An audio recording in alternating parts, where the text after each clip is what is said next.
Today I gained something really special, something I didn't think I was going to gain today. But before I get to that, I just want to take you on just how I've been feeling before I even got to this meet today. And for those of you who don't know, I just went to Europe for the first time. I haven't done any traveling yet. The only place I've been to is St. Martin outside of America.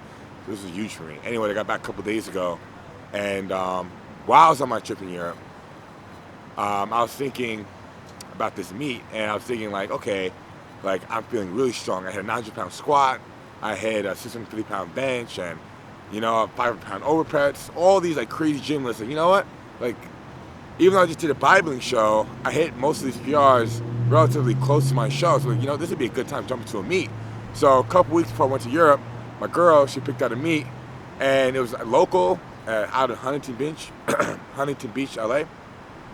And it just felt like a great idea, I feel like I figured I'd have a little fun, and from how strong I'm feeling at this moment, like I actually have a good shot at taking a couple world records. For one, besting myself, and potentially breaking Eric Liebig's record at 3 weight and sleeves. So anyways, when I started the day today, like everything was feeling amazing. Like I felt strong, confident. I was like, shit's just going my way. It's gonna be a great day. Even the night before, like, tomorrow I'm gonna get this record. I tried earlier in the year in May, it didn't work out. I came about like 80 pounds shy. But anyways, so when I got to my third attempt squat, I didn't have it. Like I haven't been training with kilogram plates. That makes a big difference. So when you're in a meet, they use kilogram plates if you're in USPA, right? And usually when you're in the gym, you train with pound plates, because most gyms have pound plates. I mean, I do coaches that have both the kilogram and pound plates.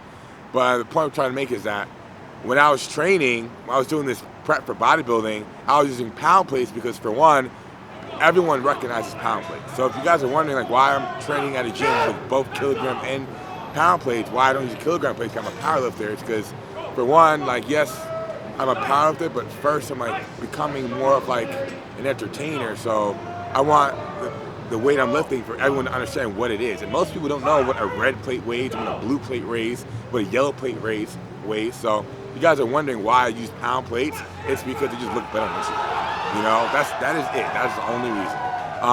And I wasn't planning on doing a meet until at least May, because I didn't think I was going to get stronger during my bodybuilding prep. So this was a very last minute decision. Anyways, I haven't training kilogram plates since May, and it just felt much heavier and different because it's more compact than training with pound plates in the gym. And then, for one, some of you are like, well, you hit 900 pounds in the gym, like why are you struggling with 832? And it's because when I'm in the gym, I'm going at my pace. I'm in an environment I'm comfortable with, around people, familiar faces. So everything is just like perfect. It's under like the perfect environment for me in PR. And in meet, you're going at their pace. So for example, there was 19 lifters in my flight. So I had to wait at least 19 minutes between each attempt to lift.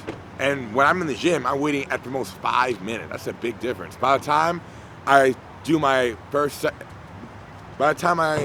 get from my first attempt to my second attempt, I'm waiting 15, 20 minutes just sitting around. Like, my nerves are peaking, my anxiety's like through the roof, and my adrenaline's being taxed. So it makes a big difference when you're at a meet. So, for those who are new to powerlifting,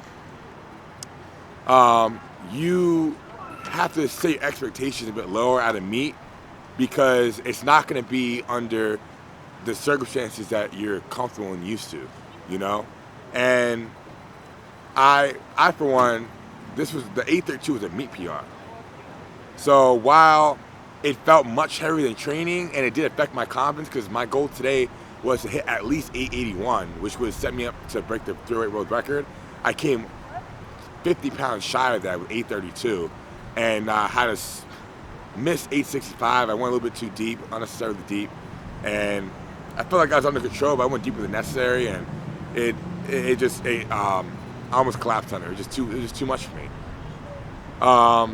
The 832, it felt heavier than 900 in the gym. And I mean, part of that could be traveling in Europe. Part of that could be not squatting in a few weeks, and part of that could be just not sharing a kilogram pace, whatever the case may be.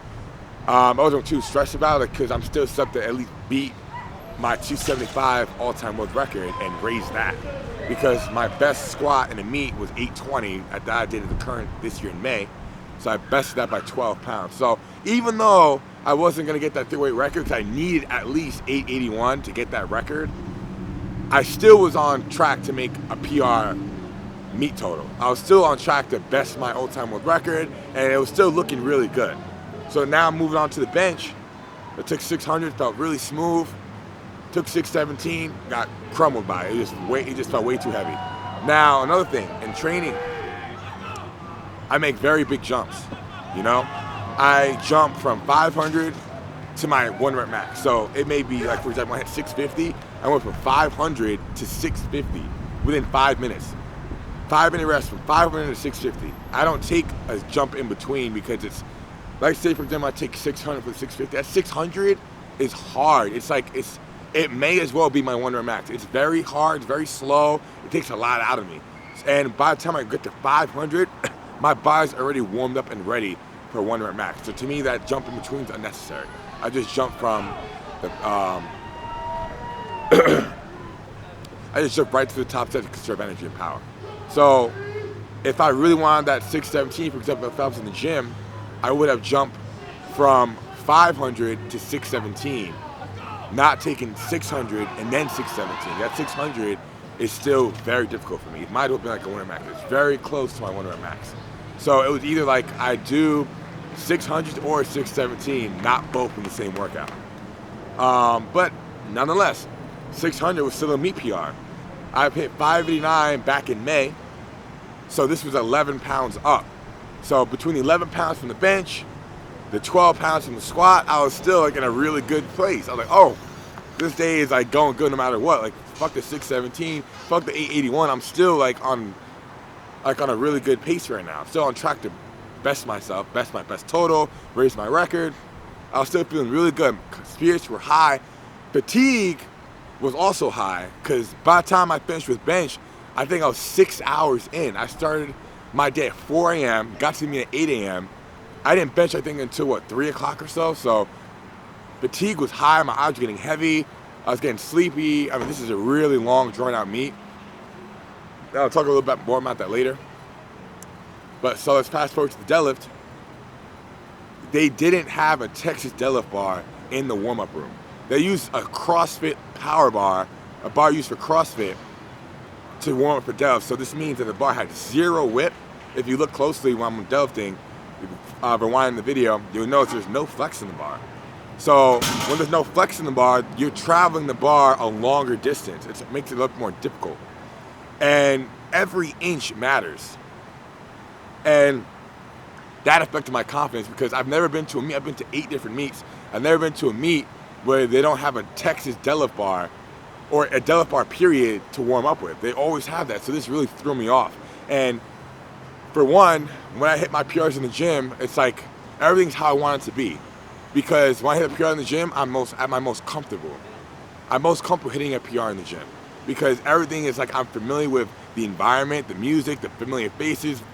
I use the same bar, the same equipment, same bench, same rack, because it's like it becomes a routine.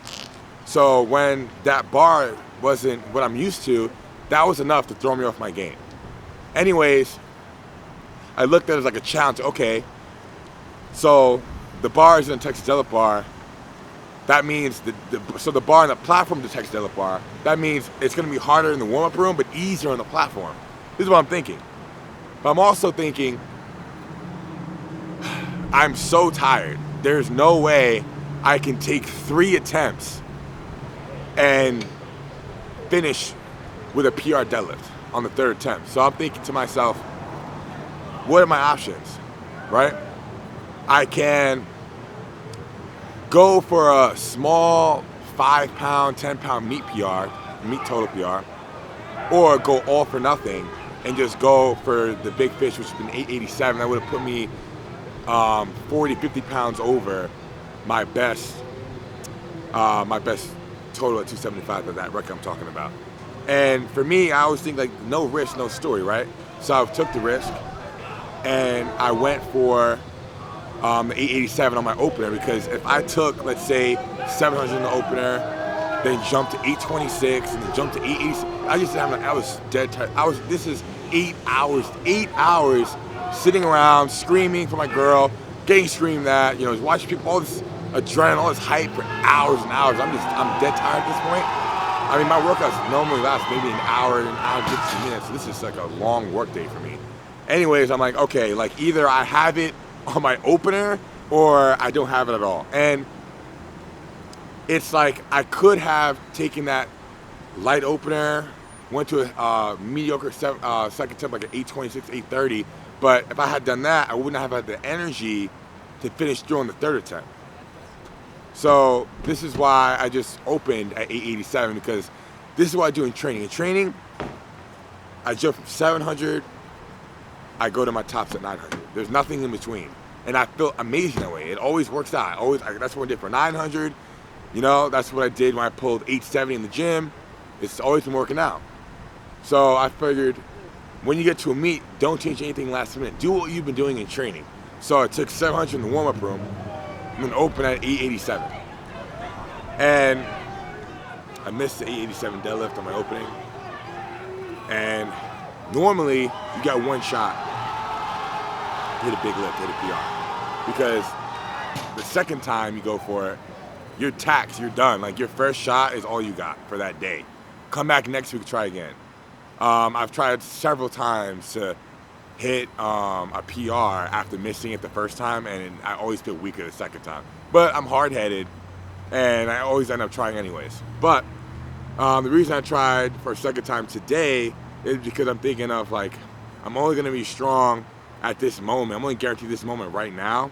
And I also thought about how Dan Green, at one point I remember, I think it was Rom in Florida, something like that, he missed his deadlift twice, first, second, and then got on his third the same week. So I've been thinking, if he can do it, maybe I got a shot. Let me try it. I'm here now. I'm not hurt. I don't feel too bad. Maybe this is that one time where I try for a PR and I get it on the second try. I didn't get it. So that was it for me. The day was over. I didn't end up with a total. I ended up bombing out of the meet.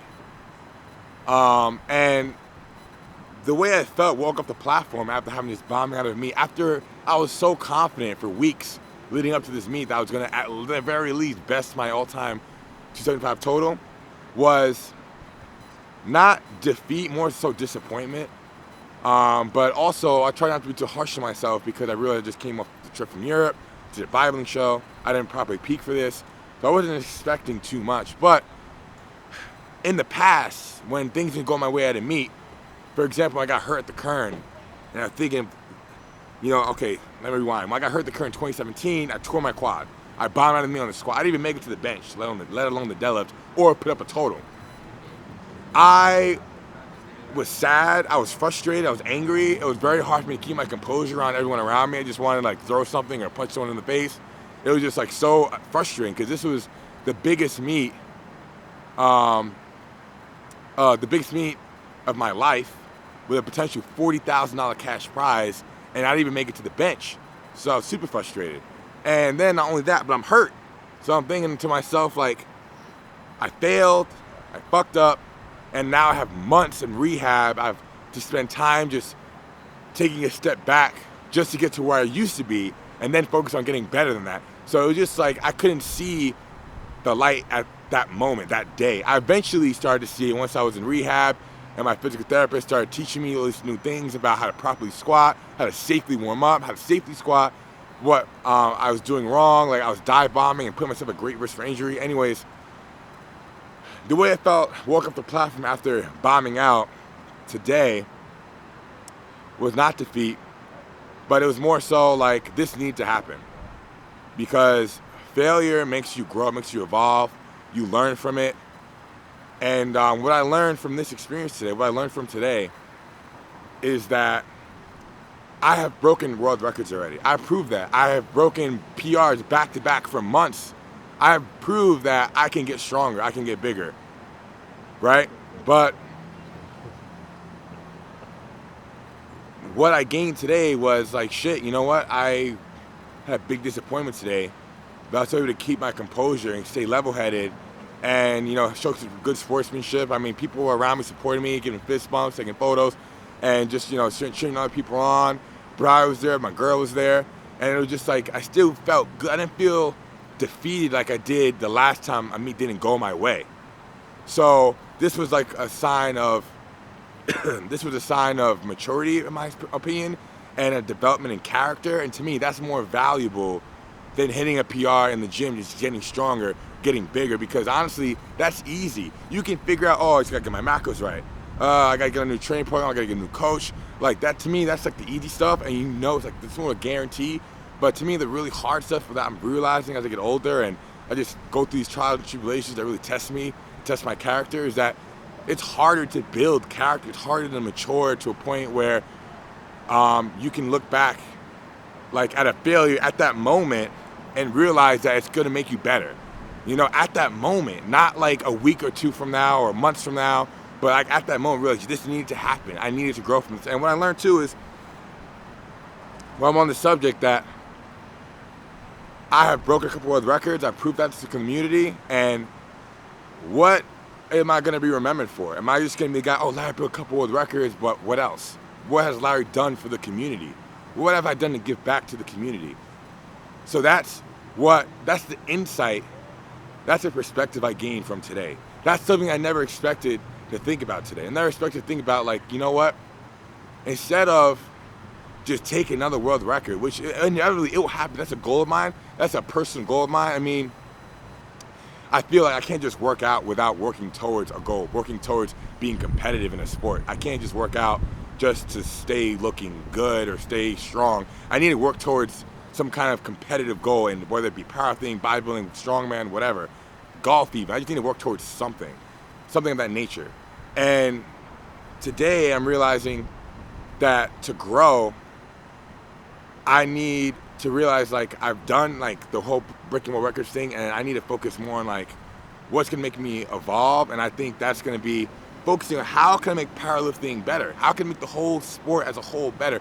And I'm thinking, like, no disrespect to USPA, like I love USPA, they run amazing meets, but it's long. It was a long meet today. It was a 10-hour meet, and it's not the ideal conditions for lifters to perform at their best. So now what I'm thinking is, like, how can I make an environment for powerlifters to perform at their best every time they compete?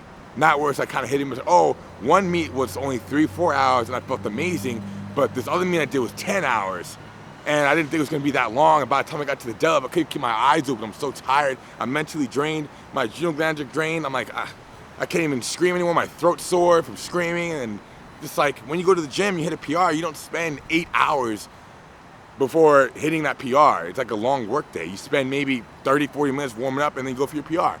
That's the ideal circumstance to hit a PR, to do your best, to perform your best. So now this is what I'm thinking about. This is what I'm focused on right now. Now, breaking world record powerlifting, you have to take a back seat so I can focus more on like the bigger picture of the sport as a whole.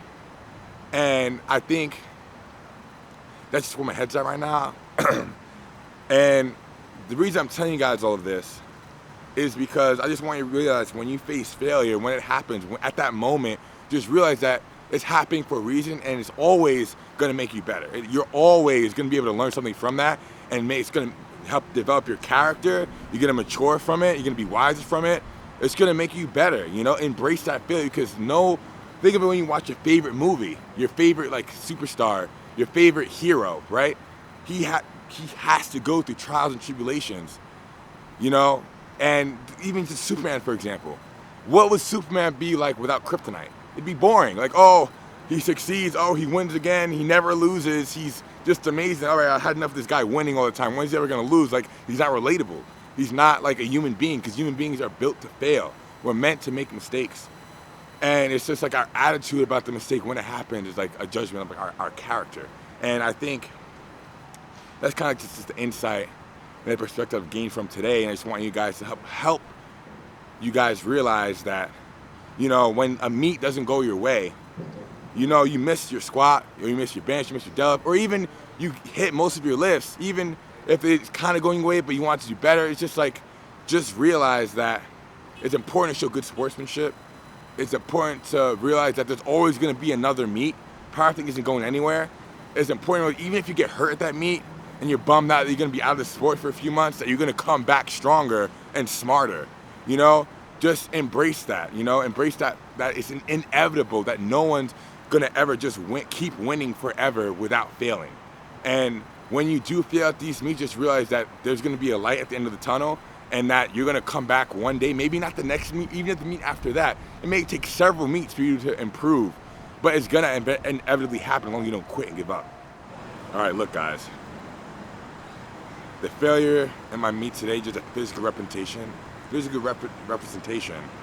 of just everything else in life, relationships or business. Is when things don't go your way, it's just sometimes it's hard to realize at that moment that it's going to make you better.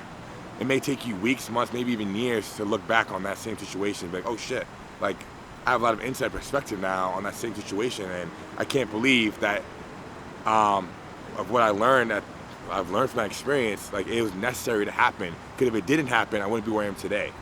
You know, trials and tribulations make us better, right? And yeah, I agree, it's hard. Some situations are harder than others to see the light at the end of that tunnel, to see that it's gonna eventually make you better. Sometimes the situation you can learn within that moment, oh shit, this didn't work out, but oh, I can already see how I'm gonna grow from this.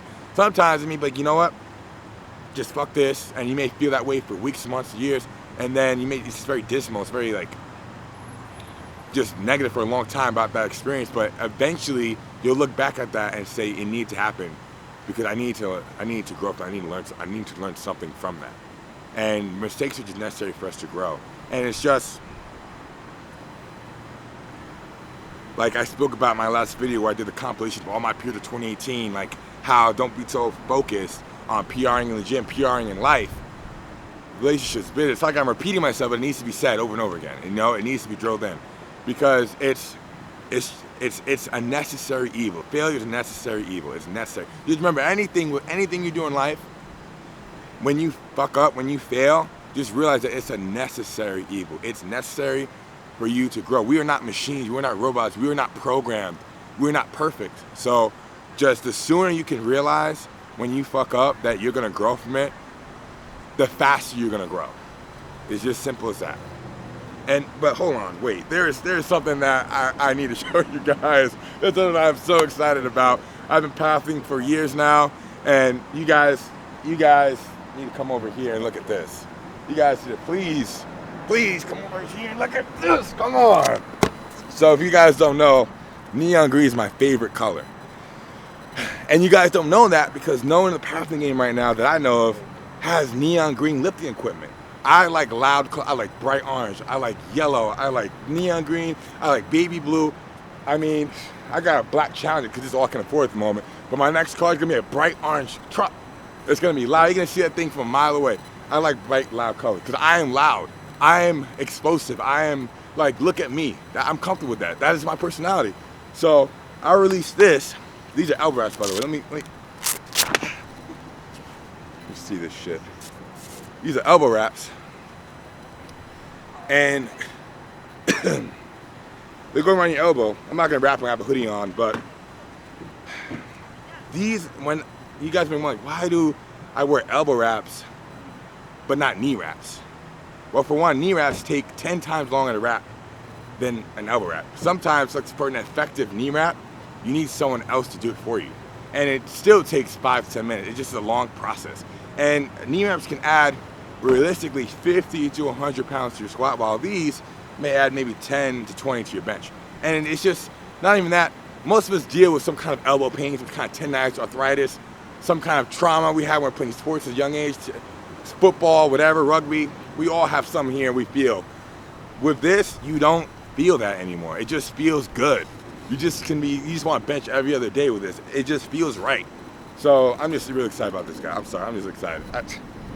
I'm excited. Like, the feeling you have when you just create something good is like, I can't explain it. It just feels good to know that I made this shit, you know? I didn't make it myself, but like this is it right here. I'm super excited. PR, come on, let's go. I'm not done. Hold on. There's one more. So these are wrist wraps. Now, I know I just said I love bright colors. So this is like a black and red combo I have. This is wrist wrap. Just go around the wrist like so. And I'm actually going to make a video soon explaining how to properly put on powerlifting equipment, because many people I see in the gym don't know how to put on a wrist wrap. They wrap it around their wrist like a wristband.